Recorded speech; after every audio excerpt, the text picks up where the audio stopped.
Hi guys! Happy Friday morning here na Bulacan.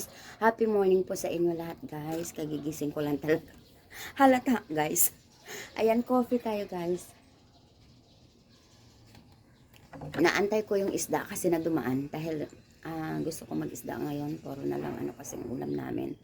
Happy morning po sa inyo lahat. Topic for today, plastic or Tupperware. Ano plastic o Tupperware? Hindi, yung pag-uugali po ng tao. Pag-usapan po natin saglit yan guys. Ay yung pag-uugali ng tao ay dalawa po yan, sala sa init, sala sa lamig. At saka yung pag-uugali ng tao ay hindi mo maintindihan kung yung taong yun ay good sa'yo or bad sa'yo. Kasi parang yun na nga, sala sa init, sala sa lamig. At yung may kaplastikan, halong kaplastikan ang ugali ng tao or parang hambing na lang natin sa pagkakaibigan.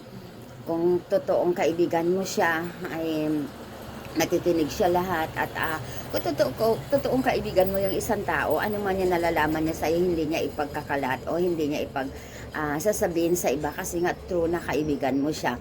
Pero kung yung taong na kaibigan mo lang, pero lahat naman na sinasabi mo, sinasabi niya sa iba, hindi po yung totoo, hindi po yan kaibigan.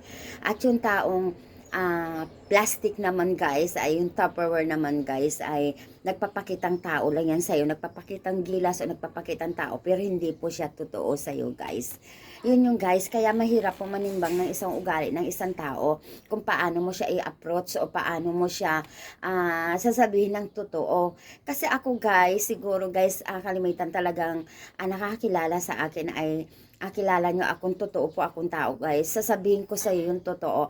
Pero no open guys ha, wag mo sasabihin na sasabihan kita ng ganito na halimbawa, o bakit ganyan, bakit ganon, ayaw ko ng ganon. Totoo lang po ako guys, kaya sinasabi ko sa iyo ang totoo. Pero sa akin din syempre ayaw ko rin na ma-heart ka, ayaw ko rin na masaktan ka doon sa sinabi ko. Pero mas pipiliin natin guys yung magsabi tayo ng totoo, na masaktan ka man, siguro maisip mo na parang totoo naman yung sinabi niya.